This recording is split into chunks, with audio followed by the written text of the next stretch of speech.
여러분 안녕하십니까? 원구성 이후에도 여야는 강대강 대치를 이어가고 있습니다. 오늘의 전투는 공영방송 이사 선임 의결권을 가진 방송통신위원회에서 벌어졌는데요.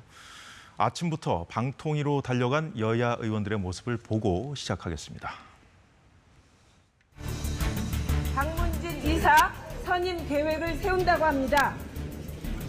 이것은 불법적인 절차로 오늘의 결정은 무효임을 분명히 말씀드립니다.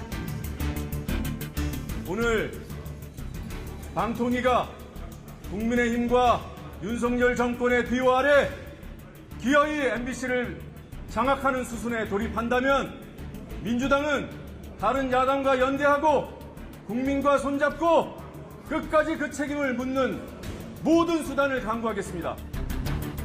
탄핵과 물리적인 겁박으로 방송을 영구 장악하려고 합니다. 정부 여당은 민주당에게 방통위원 추천을 요청했으나 추천도 하지 않고 이를 위한 국회 본회의 상정도 거부했습니다.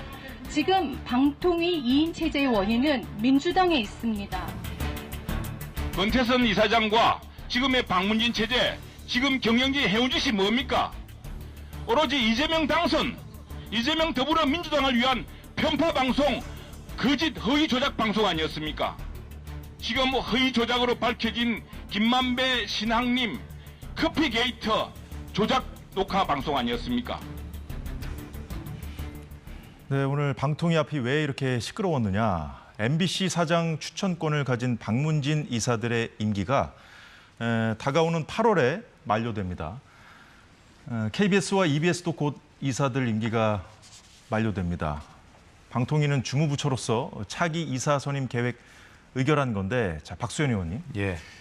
노종면 의원과 최영두 의원 발언에서 알 수 있듯이 지금 여야의 대척점은 MBC거든요. 왜 그런 겁니까? 또 당장 보면 지금 앵커께서 말씀하신 대로 MBC 사장 그 선임권을 가지고 있는 이사회, 이제 박문진이라고 우리가 줄여서 이야기하는데, 예. 그 이제 임기가 이제 다가오지 않습니까? 다가오는데 민주당에서는 뭐 공영방송의 지배구조 이것을 이제 정치권의 입김이 좀 줄여야 서로 여야가 바뀔 때마다 이런 싸움을 하지 않는다라고 해서 이제 그 제도 개선을 하자는 것인데. 그런데 현재 이제 방통위가 이제 2인 체제로 대통령이 임명한 위원장과 부위원장 2인 체제로 YTN이 매각 결정을 한다든가라고 하는 이 중대한 문제들을 막 처리하고 있거든요. 예. 그것이 설사 엄밀히 따져 불법이 아니라 하더라도 이렇게 할 수 있는가라고 하는 그런 문제들. 다시 말해서 이제 민주당에서 보면 국민의힘 입장에서 유리한 방송 장악을 하기 위한 또 실제로 그런 일들을 하고 있다 이렇게 이제 봐서 제도 개선을 하려는 것인데, 이제 어제 국회에서 이제 그 김홍일 방통위원장에 대한 탄핵 소추 가 이루어졌고 민주당 당론으로 그렇게 되면 안 되니까 탄핵이 이제 7월 4일입니까? 국회 본회의에서 의결되기 전에 바로 이 박문진 이사들 이 문제를 현재 이 방통위원장 차에서 빨리 해결하고 그리고 나서 사퇴하겠다. 지난번에 이제 이동관 방통위원장처럼 그러면 탄핵되는 일이 없을 테니까 바로 이렇게 이제 급한 꼼수로 이것을 피해 나가려고 한다 하니까 급히 이제 민주당이 이제 달려가서 시위를 하려고 하고 국민의힘이 와서 맞불 시위를 하고 이런 상황인데, 결과적으로는 정권이 바뀔 때마다 이 방송의 공정성을 어떻게 확보하느냐 문제를 가지고 지금 이제 다투고 있는 이런 형국입니다. 예. 자, 김근식 실장님. 네. 그때 여당의 입장은 문재인 정부 시절에 구성된 그 MBC 현 체제를 계속 유지하려고 민주당이 이러는 거 아니냐, 뭐 이런 입장 아니겠어요? 이게 이제 해마다 정권이 바뀔 때마다 공영방송의 이제 갈등이 이렇게 반복되고 있는 건 사실인 것 같습니다. 특히 민주화 이후에 정권의 입맛에 맞게 방통위원회가 여야 추천으로 상임위원들이 구성이 되기 때문에 또 그분들이 또 박문진 플러스 KBS, EBS 이사를 선임하고 있기 때문에 이런 과정에서 이사회가 여당 우세 숫자로 확보가 되면 사장 추천에서 훨씬 더 유리하지 않겠습니까? 그런 과정이 진보 정권이 등장했을 때도 마찬가지였고 보수 정권이 등장했을 때도 마찬가지였습니다. 그런 과정에 지금 마침 윤석열 정부 들어오고 3년 차에 MBC, KBS, EBS 이사가 공이 8월, 9월에 임기가 다 만료됩니다. 예. 그렇기 때문에 임기가 다 끝나가는 각 공영방송사의 임기 끝나가는 이사들을 교체하자는 것이기 때문에 이 부분에 대한 절차적 그 문제라든지 과정상의 결함은 전혀 없는 것입니다. 그걸 가지고 지금 민주당에서는 과거 문재인 정부 때 본인들이 입맛에 맞게 MBC 이사와 MBC 사장을 추천해서 또 임명을 하고 KBS를 또 임명을 하고 EBS를 임명했던 본인의 시절은 지금 까맣게 잊은 채로 본인이 야당이 됐기 때문에 이제는 정권을 잡고 있는 윤석열 정부하에서 윤석열 정부의 방송통신위원회가 절차에 적법한 과정에 따라서 새로운 이사들을 선임하는 것을 막기 위한 지금 저는 꼼수라고 생각을 하거든요. 그러니까 아까 우리 박 의원님 말씀대로 이런 반복되는 악순환을 막기 위한 현명한 대책을 논의할 필요가 있긴 합니다만 예. 우선 방통위원회는 박문진, 그다음에 KBS 이사, EBS 이사가 임기가 8월, 9월로 만료되면 11분, 9분 이분들이 이사를 새로 선임해야 될 의무를 갖고 있어요. 그 의무를 하는 것에 대해서는 저는 민주당이 막는 건 저는 어불성설이라고 생각을 합니다. 앞서 박소연 의원도 짧게 언급을 하셨고 또 우리 영상에서 봤다시피 최수진 의원 발언에서도 나왔습니다만 사실 어제 민주당을 비롯한 5개 야당이 김홍일 방송통신위원장에 대한 탄핵안을 발의했습니다. 다음 달 4일까지 이제 본회의에서 처리하겠다는 방침인데 방통위가 그래서 좀 이사 선임을 좀 앞당긴 건 아닌가 이런 관측이 좀 나오고 있거든요. 아까 좀 말씀을 하셨습니다만. 그러니까 어제 그렇게 이제 민주당의 당론으로 김홍일 방통위원장의 탄핵 소추 결의안이 이제 당론 채택되었고 본회의에서 곧 될 거니까 예. 지난번에 이제 이동관 방통위원장의 전례에 따라서 사퇴를 하면 탄핵 소추를 당하지 않게 되니까 그렇게 이제 빨리 선택을 한 것이고 그 되기 전에 오늘 바로 이제 그 지금 말씀 나누고 있는 그 이사 이 문제를 좀 서둘러 마무리 처리했다. 짓겠다. 그렇게 그러니까 민주당 입장에서 보면 완전히 이제 꼼수라고 이제 보여지는 것이고요. 그래서 오늘 저 충돌이 이제 일어난 것입니다. 예, 그 이제 전임 이동관 위원장 그 상황 말씀해 주셨었는데 이제 그 야당이 이제 사실 이 탄핵을 이제 추진하니까 이제 이걸 피하기 위해서 이제 이동관 전 위원장 같은 경우는 자진 사퇴하지 않았습니까? 그렇죠. 그래서 김홍일 위원장도 좀 같은 길을 갈 것이다라는 그 얘기들이 이제 솔솔 오늘 좀 나왔었는데 아직 뭐 그런 소식은 없고요.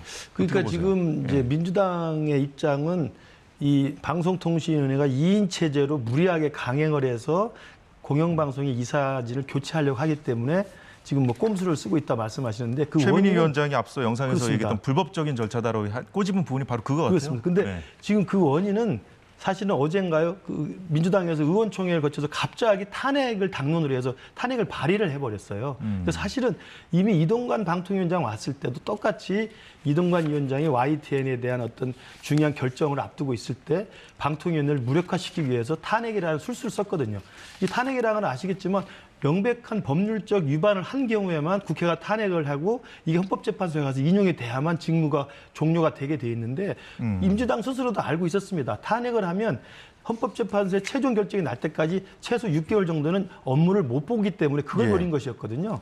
이제 그런 꼼수가 있었기 때문에 이번에도 만약에 민주당이 갑작스럽게 당론으로 또 김홍일 방통위원장의 탄핵을 발의한 건 무슨 이유겠습니까?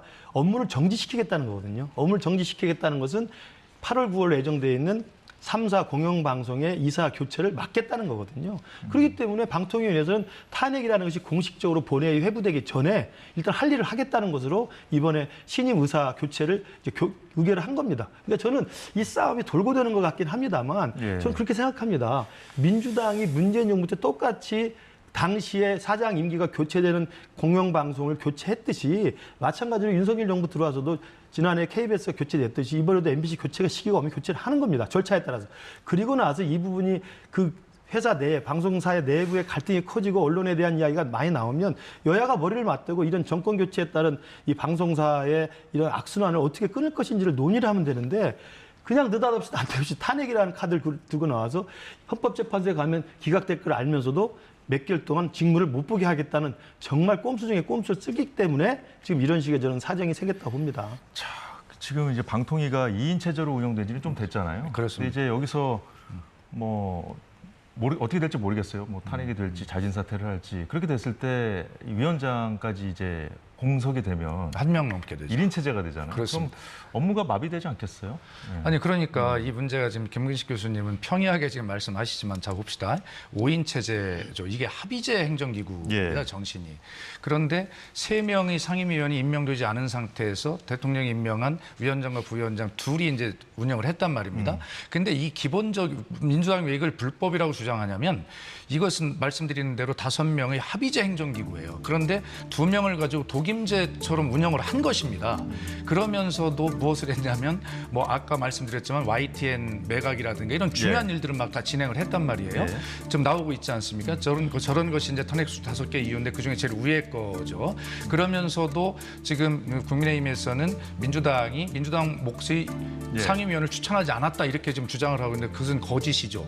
최민희 의원을 추천을 했죠. 그런데 최민희 의원이 그 통신산업연합회인가요? 거기 이제 상근 부회장을 지낸 것이 여기에 적격이 안 된다라는 것을 이제 꼬투리를 잡았어요. 그런데 국회의 입법조사처가 결론을 내리기를 그것은 기간통신사업에 해당되지 않기 때문에 그 부적격서에 해당되지 않는다라고 하는 것을 했는데도 최민희 그 의원을 7개월 동안 윤석열 대통령이 상임위원을 임명하지 않았어요.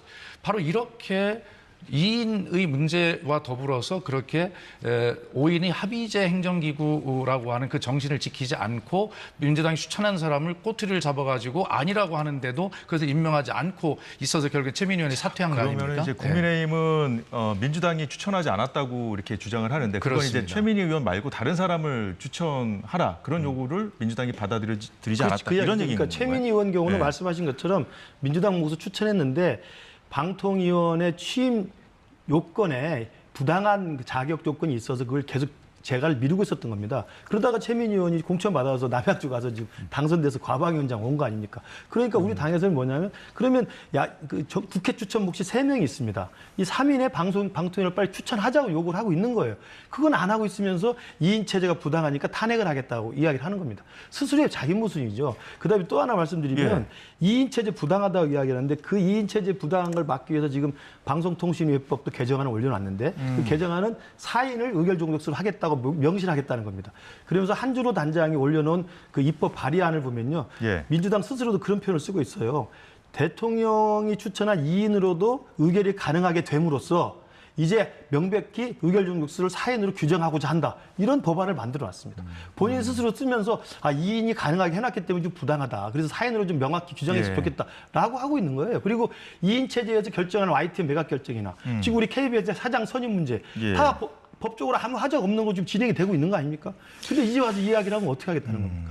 빨리 저런 야당 몫의 추천까지 해서 방통위원 3인을 온전하게 추천해서 국회 본회의 표결을 하고 5인 체제로 정상화시키는 게 민주당이 할 일이죠. 아니 그런데 과거 정권에서는 2인 체제로 한 적이 없었나요? 그런 사례가 없었을 겁니다. 그런데 이제 결과적으로는 김기식 교수 하시는 말씀이 다 맞다 하더라도 자 그렇다면 제가 말씀드렸잖아요. 최민희 의원에 대해서 왜 그렇게 아주 이상하게 아주 과다할 정도로 그렇게 반응을 국민의힘에서 대통령 임명권을 그렇게 하지 않았는가. 아까 말씀드렸듯이 국회의 입법조사처에서 그것은 기간통신사업자에 해당하지 않는다. 최민희 의원의 경력이 그러므로 하자가 없다라고 결론을 내렸으면 빨리 임명을 하는 것이 맞지 않아요. 그런데 최민희 의원이 워낙에 이 분야에 대해서 전문가고 강성이기 때문에 불편하기 때문에 차일피일 미루고 뭉개고 임명을 안 한 것이에요. 그러면서 민주당에게 임명을 하지 않았다라고 하는 것은 그것은 그럴까요? 떠넘기기이고요. 뭐 결국은 최민희 의원이 과방위원장이 돼서 돌아왔습니다. 그러니까 더 큰 이제 무게가 되어 왔으니까 뭐 두 분이 이제 공이 견뎌보십시오. 지적을 해주셨는데 이제 정권이 바뀔 때마다 이런 일들이 계속 반복되고 있다는 점 지적을 해주셨어요. 자, 그런데 2017년 말로 거슬러 올라가 보면요, 당시 여야의 입장은 지금과 180도 반대였습니다. 당시 MBC를 비롯한 공영방송 이사들, 이 사장이 해임되는 과정에 당시 자유한국당 등 야권이 이른바 이 방송장악 문건 의혹을 제기하기도 했었는데요. 그때도 서로 방송을 장악하려고 한다 이렇게 비판을 했었습니다. 자, 지금도 국민의힘 현재의 MBC가 문재인 정부 시절 방송장악 시나리오 등을 근거로 구성됐다고 그렇게 비판을 하고 있거든요. 그게 이게 도돌이표입니다. 도돌이표고 MB 정권 들어왔을 때도 당시에 거의 많은 방송사 노조 파업을 무기한으로 했었고요. 엄청난 갈등이 있었고 다시 또 박근혜 정부 들어와서도 마찬가지였고요. 또 문재인 정부 들어와서 또 똑같이 다 이른바 물갈이를 하지 않았습니까? 그리고 지금 또 윤석열 정부 들어와서 절차대로 지금 진행을 하면서 예. 물론 저는 그 부분은 동의합니다. KBS를 비롯해서 MBC, EBS 각 방송사들이 정권 입맛에 따라서 자기들 스스로 내용을 심하게 겪고 있죠. 예. 그 갈등은 그 구성원 내부에서도 상당히 피로감이 있을 거라고 생각합니다. 그러면 그런 것들을 악순환을 막기 위한 제도적 장치를 만드는 것이 저는 이번에 방송상법에 들어가 있는 문제의식이어야 됩니다. 그렇다고 한다면 제가 말씀드린 것처럼 과거 민주당의 야당 시절에 공영방송의 사장의 그 결정을 지금 과반수로 임명하게 돼 있습니다만 특별다수제라고 그래서 3분의 2가 찬성하는 걸로 바꾸자고 한 적이 있었어요. 예. 민주당이 야당 시절에. 그때가 그나마 조금 그렇죠. 뭐랄까요? 지금의 문제점을 좀 해결할 수 있는 제도적인 그나마 방책이었죠. 좀 근데 제도적으로. 그걸 문재인 예. 정부 들어와서 그걸 또 다음에 폐기시킵니다. 왜? 자기가 여당이니까 입맛에 맞게 또 하고 싶은 거예요. 그래서 5년을 갔습니다. 그리고 윤석열 정부 들어와서 지금 또 와서 윤석열 정부 야당이 되니까 민주당 입장에서는 MBC를 사수하기 위해서 이제는 그 특별다수제는 뒤로 숨겨놓고 오히려 공영방송의 이사수를 대폭 늘리는 안을 지금 올려놓은 겁니다. 대폭 늘리는 안에 다 포함되어 있는 게 아시지 않습니까? 시청자위원회, 그다음에 미디어학회, 그다음에 방송 관련 단체 10분 이상을 이분들을 모시게 돼 있습니다. 이분들이 어떤 편향성을 갖고 있는지는 국민들이 알고 있습니다. 그렇기 때문에 저는 지금이라도 이 지금 진행하는 방통위원회의 사실상 직무에 따른 각 공영방송의 이사 선임은 그대로 놔두고 장기적으로 이러한 정권이 바뀔 때마다 반복되고 있는 이 악순환을 막기 위해서 여야가 그 특별다수제를 다시 올리는 방안이 저는 필요하다고 생각해요. 이사수를 늘려서 지금 야당 친화적인 진보진영 친화적인 이사수를 늘리는 것으로 한 건 꼼수 중에 꼼수인 걸 누가 다 알고 있거든요. 저는 그래서 특별다수제를 우리 박수현 의원님께 다시 한번 되살리는 특별다수제 얘기를 또 하시니까 옛날 생각이 나는데 저 김장겸 그 당시 사장 모습 영상 준비된 거 있으면 좀 틀어주시죠. 예. 이게 당시 이제 노동부에 고발이 돼서 이제 출두하는 모습인데, 당시에 이제 여튼 그 김장겸 당시 사장이 이제 고발되기도 했고, 예. 또 뭐 당시 MBC가 뭐 압수수색 당하기도 했고 결국은 해임됐어요. 그렇습니다. 그래서 이때 이제 특별 다수제 민주당이 발의했던 법안이 있었는데 폐기가 됐고요. 이 직후였던 걸로 저는 기억을 하는데. 이런 상황이 계속 지금 반복되고 있어요. 지금 이 김장겸 당시 사장은 해임된 이후에 이제 계속해서 이제 지금 현재 이제 여권에 속하는 그런 인사가 됐고 국민의힘 의원이 됐습니다. 그렇습니다. 예. 그래서 오늘 아마 그 방통위에 갔는지 모르겠는데 이제 과방이 지금 소속돼 있죠. 예, 그렇습니다.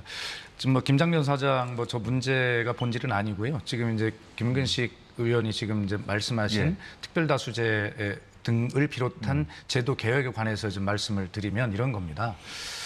이미 그 지금 방통위법과 방송상법이라고 하는 이 제도 개선안을 민주당이 지금 야당이 되어서 지금 내놓는 것이 아니고 민주당이 여당일 때 문재인 정부 때 지금 말씀하신 공영방송의 이사수를 21인으로 늘린다든가 라고 하는 지금 이야기하는 이 제도 근간의 제도를 여당 때 저희가 다 얘기를 한 이야기거든요. 그래서 지금 야당이 되어서 입장이 바뀌어서 이걸 다시 뭐 입장이 바뀌니까 내놨다 이런 건 차원이 다르고 그때 내놨던 안 하고 지금 안 하고 같아요? 거의 같습니다. 그때 거의 제가 같아요? 청와대 홍보수석이었지 않습니까?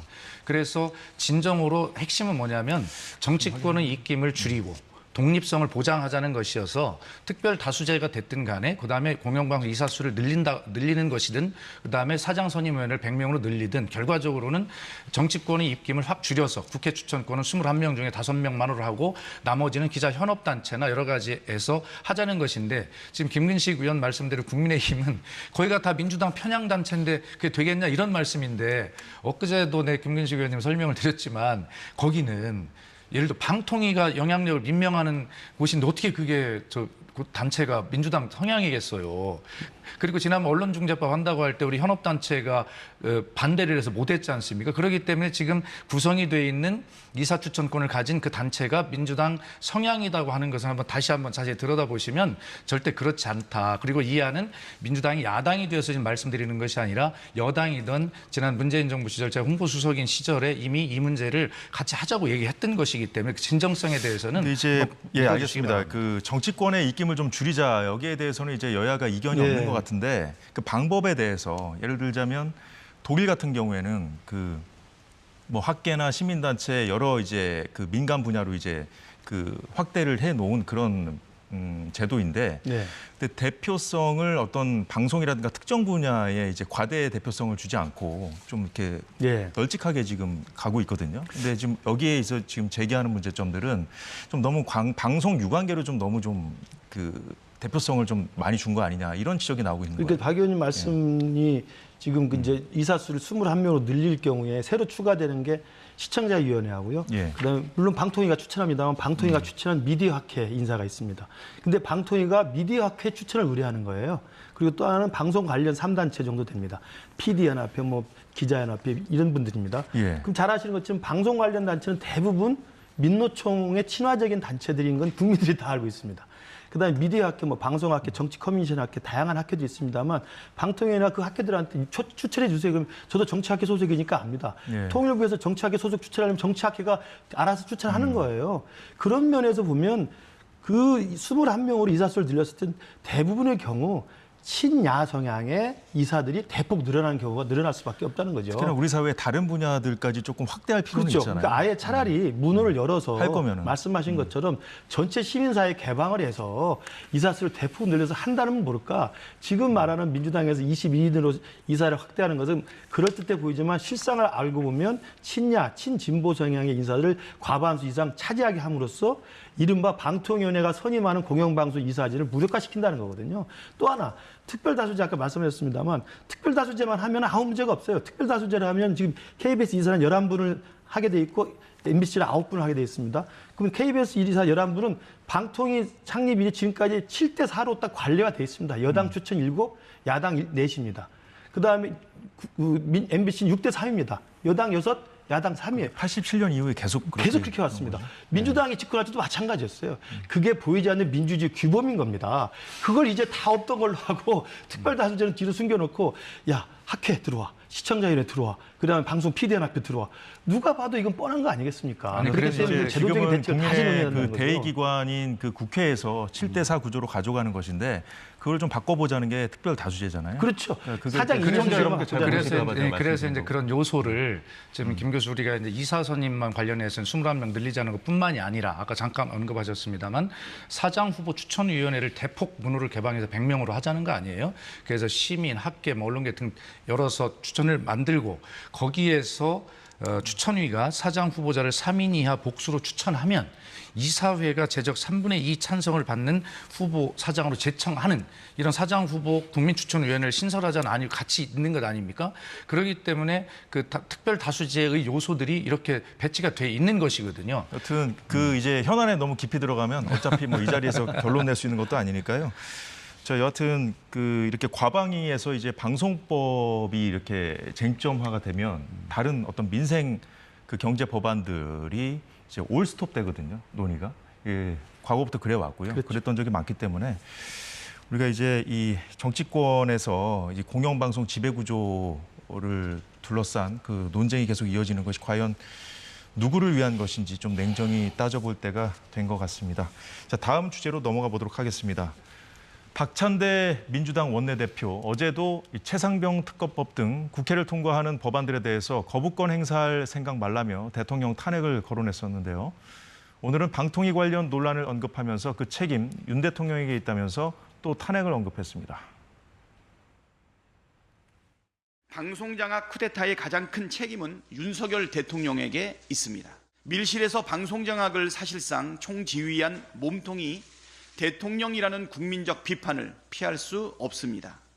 윤석열 대통령 탄핵을 요구하는 국회 청원에 동의하신 국민이 35만 명을 훌쩍 넘은 것만 봐도 그 사실을 알 수 있습니다.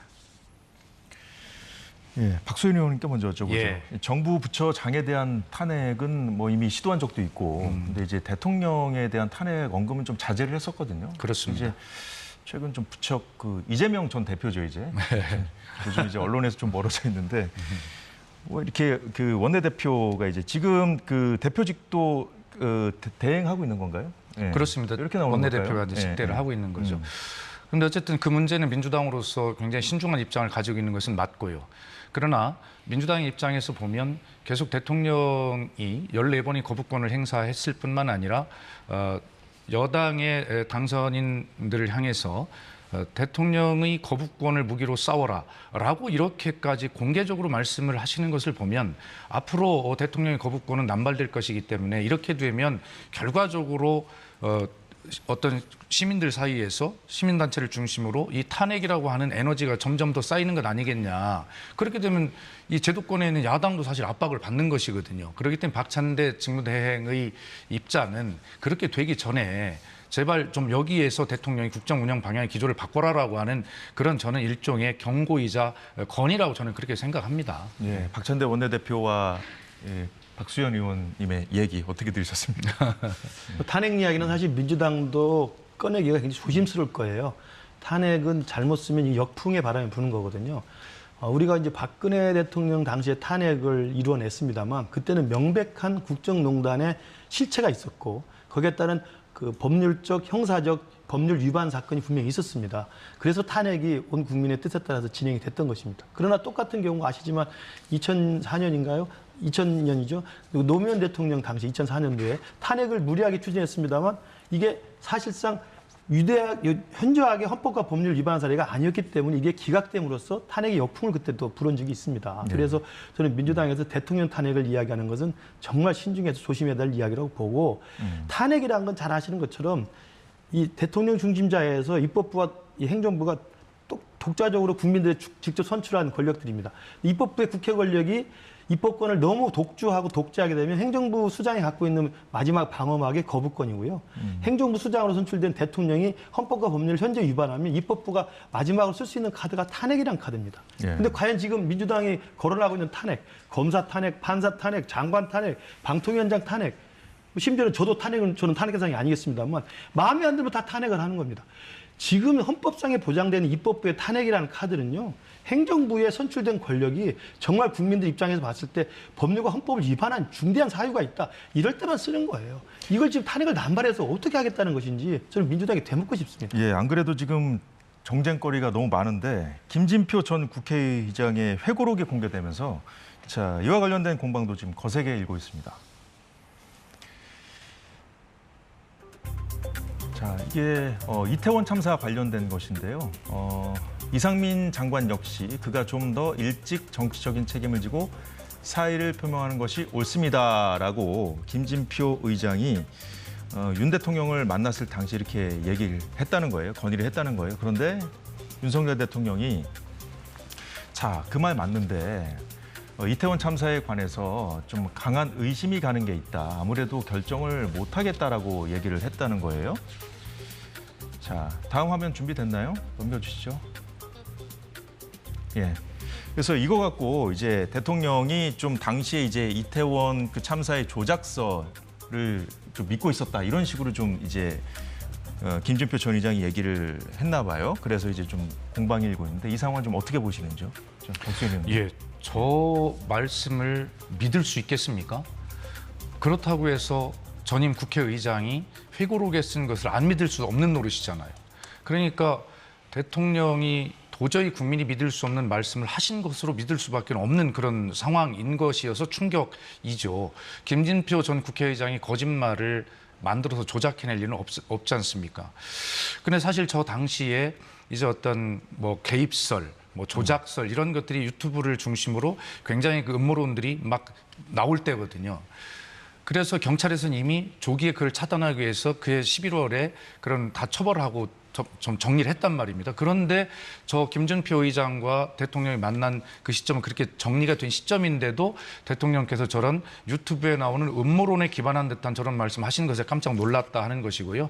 아마 저 자리는 저도 이제 문희상 국회의장의 비서실장을 해봤습니다만 전국이 심하게 꼬여 있을 때 국회의장으로서 대통령께 공식이든 비공식이든 만남을 청해서 국회를 대신해서 그런 어떤 대통령께 해법을 건의할 수 있습니다. 그런 굉장히 중요한 자리라고 저는 그렇게 보여지고 문희상 국회의장 시절에도 그런 일을 한 적이 있거든요. 그렇기 때문에 굉장히 김진표 의장께서는 저 자리를 중요하게 생각하고 아마 저렇게 기억을 분명하게 하고 있는 것으로 보이는데 그렇게 중요한 문제 해법을 건의하는 자리에서 저런 말씀을 하셨다는 것에 대해서 믿을 수가 없다라고 저렇게 회고록에 적고 있는 것인데 이게 쉽게 후폭풍이 만만치 않아 보입니다. 자막에도 나오고 있습니다만 대통령실에서도 경찰도 좀 이거 왜곡된 것이다 이렇게 뭐 입장을 냈고 여당에서도 비판을 하긴 하더라고요. 근데 이게 이 시점이 2022년 12월 초인데 그때 만난 시점 의장하고 김진표 전 의장하고 대통령하고 만난 시점이. 근데 이때 뭐 다 정리가 됐는지는 모르겠습니다만 경찰도 그 부분을 수사를 했었거든요. 그때 당시 이제 이태원 참사 발생하기 그 직전에 상황이 이제 뭔가 좀 그 인파 속에서 누군가가 뭐 손짓을 한다거나 또 밀어 이렇게 좀 들리는 듯한 그런 상황들이 있긴 있었어요. 그래서 이제 경찰 수사를 했는데 이제 밝혀진 게 하나도 없습니다. 근데 그 전인지 훈지는 좀 우리가 좀 더 좀 더 한번 확인을 해봐야 될 것 같고요. 그 이 상황을 지금 대통령으로서는 당시에 좀 경찰 수사도 이루어진 걸로 봐서는 그거 관련된 얘기를 한 게 아닌가 싶기도 한데요. 그렇습니다. 그러니까 전 국회의장이 회고록에서 이야기를 했기 때문에 예. 우리 박수현 의원님 말씀대로 뭐 아예 없는 이야기를 뭐 지원했다고 저도 믿고 싶지는 않습니다. 그러나 오늘 한동훈 후보가 또 입장을 낸 것처럼 대통령이 그렇다고 이런 식의 이야기를 했을 거라고 또 믿고 싶지도 않습니다. 예. 그렇기 때문에 저는 저 실체에 대한 정치권의 공방이 계속될 거로 보입니다만 언뜻 떠올리는 것은 지난번에 그 정부 교체 이후에 관절을 옮길 때 이른바 국방부 대변인이라는 분이 이른바 천공 방문서를 제기한 바가 있었어요. 그것도 회고록에. 그래서 천공이라는 사람이 대통령 관절을 와서 둘러본 적이 있다고 했다가 이게 경찰의 고소고발에 대해서 경찰 조사 결과 천공이 아닌 걸로 그래서 사실관계가 틀린 걸로 판단이 됐던 걸로 제가 기억을 합니다. 또 똑같이 청담도 술자리도 마찬가지입니다. 청담도 술자리에 대해서 대통령과 한동훈 법무장관이 무슨 노래를 불렀다는 이런 가짜뉴스를 이야기를 해서 이게 결국은 경찰 조사 결과 거짓말로 판명이 난 적이 있어요. 그래서 저는 만약에 이 부분에 대해서 정치권의 공방이 계속 될지 아니면 해명이 될지는 모르겠습니다만 정말 있을 수 없는 대화 내용이기 때문에 이 내용에 대해서는 사실관계가 정확히 정리될 걸로 보고 과거의 그런 천공 출입설이라든지 청담도 술자리설 등을 비교해 보면 설마 저렇게 말도 안 되는 이야기가 오고 갔을까라는 생각을 저는 개인적으로 해봅니다. 제가 말씀을 좀 해주셨는데 그 김진표 전 의장의 회고록을 둘러싼 그 공방 이 가열되는 상황에서 한동훈 전 위원장이 오늘 어제 대구에 이어서 부산을 찾았거든요. 이 관련해서 대통령을 적극 옹호하는 발언을 했습니다. 잠시 들어볼까요? 더불어민주당은 청담동 술자리 의혹 같은 말 같지도 않은 것도 전 당력을 총동원해서 총공세를 정치 공세를 하는 정당입니다. 2년이 다 되도록 왜 이 얘기 안 했죠? 그동안 까먹었던 겁니까? 아니면 없는 말을 만들어낸 겁니까? 저는 이성적으로 판단한 문제라고 생각합니다. 그런 말을 대통령께서 하셨을 거라고 저는 전혀 믿지 않습니다. 자, 이제 한동훈 전 장관 같은 경우엔 예. 지금 뭐 절윤이다 뭐 이런 얘기까지 지금 듣고 있는 상황이에요. 그래서 적극적으로 이제 그 이후에 최상병 특검법 그 이슈를 던진 이후에 대통령을 옹호하는 발언을 계속해서 이렇게 좀 하고 있거든요. 네. 예. 그러니까 지금 뭐 당권 후보로서 그렇게 지금 앵커께서 말씀하신 그런 처지에 몰려 있는 상황 속에서 대통령을 적극 옹호함으로써 이제 친윤 뭐 쉽게 얘기하면 그 당심에 한번 더 호소해보는 그런 뭐 기회로 활용하고 있다 이런 느낌 분석을 해볼 수 이런 있겠죠. 발언을 했었거든요. 그렇습니다. 네. 그렇게 할 수 있는 것 같은데 다시 돌아가면 세월호 때를 생각하면 박근혜 전 대통령이 중대본에 뒤늦게 나타나서 했던 말씀이 조끼들을 입고 있는데 그렇게 구하기 어렵습니까? 라고 상황 파악을 전혀 못하는 말씀을 하셨고 이번 이태원에서도 윤석열 대통령께서 현장에 가셨을 때 압사인데 뇌진탕 같은 게 있었겠죠. 그런데 그것을 뭐라고 생각하냐면 거기 음모론들에 보면 거기에 무슨 뭐 식용유 기름을 발라놨다든가라고 하는 음모론들이 있어서 그런 걸 보고 넘어져서 뇌진탕 정도 있었던 거 아닙니까라고 이렇게 국민들께 의심을 받을 수 있는 상황 파악이 잘 안 돼 있는 것 같은 이런 어떤 말씀들을 해놓으신 것들이 사실 김진표 의장의 이 회고록에 대한 신뢰성을 또 높이고 의구심을 만드는 또 단초가 되기도 하거든요. 그런데 아까 김근식 의원 말씀하셨습니다. 저는 이것이 이렇게 공방을 하다가 이게 밝혀지면 좋은데 밝혀질 수 있는 내용이 아니잖아요, 서로. 그렇기 때문에 참 이것이 어떻게 됐든 간에 빨리 정리가 됐으면 좋겠는데 아마 한동안은 이 파장이 좀 이어지지 않을까. 그리고 한동훈 의원처럼 여기에 이제 당권 주자들이 끼어들고 또 이렇게 하면서 당분간 이 모처럼 이제 원구성이 된 국회가 운영이 되는데 또 다른 어떤 불안 요인으로 작용하지 않을까 하는 걱정은 있고 하여튼 윤석열 대통령께서 저런 말씀을 하셨을 거라고 저도 믿고 싶지는 않습니다만 하여튼 상황은 그렇습니다. 자, 김근식 실장님. 네. 이제 한동훈 전 위원장 회고록에 대해서는 얘기를 충분히 나눴으니까요. 이렇게 대통령을 옹호하고 있는 이 행보 어떻게 보고 계십니까? 저는 한동훈 위원장이 진짜 친윤의 그 자세를 갖고 있다고 생각합니다. 저 개인적으로도 친윤, 뭐 친한, 반윤, 반한 이럽니다만 친윤의 가장 정확한 의미는 윤석열 대통령을 만들고 윤석열 정부를 성공시키기 위해서 윤석열 대통령이 국정 운영을 잘할 수 있도록 그래서 임기 남은 3년을 잘 성공적으로 소화해서 3년 후에 정권 재창조에 성공할 수 있도록 노력하는 사람들이 친윤이죠. 그게 아니라 대통령이 잘못된 길을 가도 맞습니다. 옳습니다. 대통령이 부당한 짓을 해도 맞습니다. 옳습니다. 대통령이 국민 민심과 동떨어진 행보를 해도 그냥 졸졸 따라가는 대통령의 비위나 맞추는 사람은 친윤이 아니죠. 그건 간윤이라고 봐야죠. 간신 친윤이라고 봐야죠. 누가 진짜 친윤이고 간윤인지는 이제 나중에 돼야 알 수 있겠죠. 그렇죠. 그러니까 저는 이번에 총선 참패 이후에 민심에 따르면 과거의 친윤은 대통령의 비위만 맞추는 친윤이었다는 걸 저는 이해합니다. 그렇기 때문에 한동훈 위원장이 나와서 하는 이야기는 진짜 친윤은 대통령이 잘 되게 우리가 돕는 것이다. 저는 그런 의미에서 대통령에 대해서는 확실하게 보호할 건 보호하되 대통령이 잘못된 방향으로 가면 확실하게 건의할 수 있는 그런 좀 건강한 당정 관계가 되는 것이 맞다고 생각합니다. 자, 오늘 그 국민의힘 전당대회 레이스 관련해서 좀 더 보겠습니다. 원희룡 전 장관이 한동훈 전 위원장에 대한 그 발언 수위가 점점 높아지고 있거든요. 잠시 들어보겠습니다. 우리 한동훈 위원장의 이재명 조국에 대한 입장 또는 김경률 등 외부 인사들에 대한 입장 그리고 이 특검에 대한 우리 선 공수처 후 특검에 대한 어떤 혼자 이걸 어깃장을 놓은 엇박자에 대한 입장 이런 반대 의견에 대해서 무시하고 갈 겁니까? 그리고 대통령을 밟고 척지면서 차별화를 해서 다음 대통령이 될 수 있다고 생각하십니까? 그것은 빨간불이 이미 켜져 있고요. 지금 원희룡 전 장관뿐만 아니라 다른 주자들까지 한동훈 전 위원장을 협공하는 그런 모양새인데 한동훈 위원장이 오늘 입장을 내놨죠. 그것까지 같이 듣고 이어가도록 하죠. 연 이틀이란 말은 틀리신 것 같고 계속 그러고 있지 않나요? 저는 이렇게 생각합니다.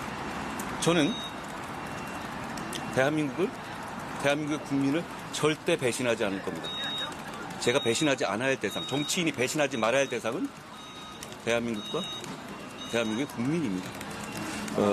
당정관계 같은 것은 이런 겁니다. 당정관계가 정치의 목표입니까? 정치의 최종 목표입니까? 그게 아닙니다. 좋은 정치하고 대한민국과 국민을 위한 정치를 하기 위한 방편이고 과정입니다.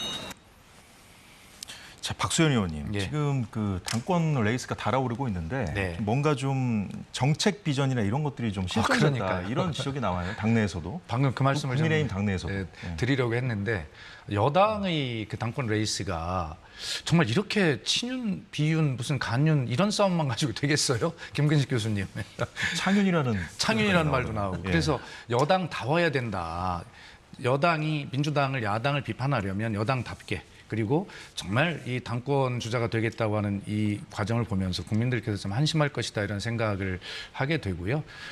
결과적으로는 왜 저러냐면 결과적으로 아직도 윤심이 이 당을 지배하고 있다는 증거 아니겠습니까? 그렇기 때문에 어떤 총선에 나타난 민심은 수직적 당정 관계를 정말 정리해야 되고 김근식 교수가 조금 아까 말씀드린 대로 건강한 어떤 당정 관계 이것을 해야 된다는 것인데 지금 당권 주자들의 행보를 보면 전혀 그래 보이지가 않아요. 그런 것이 하여튼 큰 문제라고 생각을 하고 뭐 겉으로야 뭐 예를 들어서 호응이 있고 뭐 여러 가지 흥행에 성공할지는 모르겠으나 내용적으로는 속빈 강정일 것이다 이런 생각이 현재로서는 듭니다. 민주당은 지금 이재명 대표 휴대되냐 마냐 그런 상황이긴 한데 민주당은 뭐 비판을 받을 만큼 갖고 있으니까. 김근식 실장님, 일단은 그 앞서 원희룡 전 장관 발언 중에 차별화를 해서 다음 대통령이 될 수 없다고 지적을 했잖아요. 그 말에 얼마나 국민들이 공감하실지는 잘 모르겠습니다만은 일단 대통령 임기가 3년 이상 남았기 때문에 좀 우려하는 그런 목소리도 나오는 것이 사실이거든요. 그렇죠. 그러니까 대통령의 임기 3년을 성공하는 대통령, 성공한 윤석열 정부로 만들지 않은 게 건강한 당정 관계이고 저는 한동훈 위원장이나 원희룡 후보나 다 비슷한 생각을 갖고 있다고 생각합니다. 다만 지금까지 2년 동안의 대통령의 윤심이라고 하는 것, 윤심에 그냥 그저 추정하기만 했던 결과가 지금 엄청난 지금 참패를 가져왔기 때문에 앞으로 남은 3년은 윤심을 따르지 말고 아까 제가 말씀 친윤이라는 건 뭐냐면 윤석열 정부의 성공을 위한 진짜 친윤들이 나서야 된다. 대한민국 친국민의힘이 나서서 성공할 수 있도록 이끌어 가자는 게 지금의 당원들과 저는 민심이라고 생각하고요. 윤심을 따르는 것이 친윤이라고 생각하면 2년 동안 윤심 따라가지고 이준석 쫓아내고 강서구치장 보궐선거 후보 내고 나경원 주저앉히고 해서 지금 우리가 참패당한 거 아닙니까? 또 윤심을 쫓아가자고요? 저는 그 국민이나 당원이 원하지 않는다고 생각합니다. 앞으로 남은 3년은 윤심을 쫓아가는 게 아니라 친윤이 정말 이 당을 주류 문화로 만들어서 성공한 윤석열 정부가 될 수 있도록 해야 된다. 그 입장에서 아마 각 후보들이 열심히 당원들의 표심을 호소하지 않을까 싶습니다. 예, 점차 뜨겁게 달아오르고 있는 국민의힘 전당대회 상황까지 간략하게 짚어봤습니다. 자, 오늘 두 분 말씀 여기까지 듣겠습니다. 수고 많으셨습니다.